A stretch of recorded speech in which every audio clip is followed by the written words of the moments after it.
বাবা, 30 বছর ধরে তুমি সততার নিশার সাথে কাজ করে গেলে, বদলে তুমি পেলেটা কি? শুধু স্ট্রেস আর টেনশন? হ্যাঁ, বাট সম্মান যতটুকু কামিয়েছি তার তুই হিসাবও করতে পারবি না। হ্যাঁ, তুমি তোমার এই সম্মান নিয়েই থাকো। ওই যে তোমার ডিপার্টমেন্টে কাজ করে চ্যাটার্জি বাবু ছেলে আজ ইউএসএ তে পড়ছে, আর ব্যানার্জি বাবু ছেলে বাবার পয়সায় হোটেল খুলেছে। আর ওরা তো তোমার আন্ডারেই কাজ হতো, তাই না? ওদের হাতে এত পয়সা এলো আর তোমার হাতে শুধু সম্মান।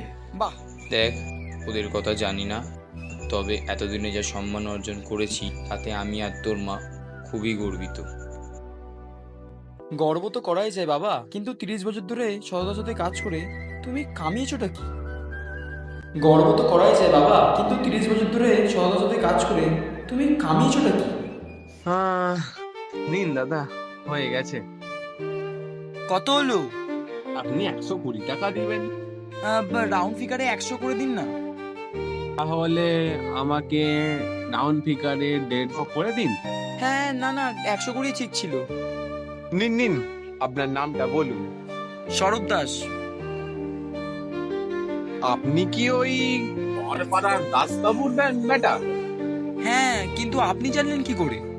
তাহলে আপনি 50 টাকাই দিবেন। 50 টাকা? আপনার বাবা আমার এই সাইকেল দোকান করতে না আমাকে অনেক সাহায্য করেছে। আপনি 50 টাকাই দিবেন, তাতেই হবে। ঠিক আছে, বিলটা দিন। স্যার, সামনে যে জমিটা দেখছেন, ওই জমিটার উপর আমি আমার কোম্পানি এস্টাবলিশ করতে চাই। সব লিগ্যাল ডকুমেন্টস রেডি আছে, খালি আপনি পারমিশনটা দিয়ে দিন, ব্যাস। জানেন তো এইসব জমি ফমি সই ফই করতে সময় সাপেক্ষের ব্যাপার, কিছুদিন তো সময় লেগেই যাবে। বাই দ্য ওয়ে, আপনার নামটা কি বললেন? স্বরূপ দাস। আপনি কি দাস স্যারের ছেলে? হ্যাঁ, বাট আপনি কি করে? দাস স্যারের জন্যই আজকে আমি এখানে দাঁড়িয়ে আছি। আপনি একদমই টেনশন নেবেন না, যত তাড়াতাড়ি সম্ভব তত তাড়াতাড়ি আমি করে দেবো। গর্ব তো করাই যায় বাবা, কিন্তু 30 বছর ধরে সততার সাথে কাজ করে তুমি কামিয়েছোটা কি?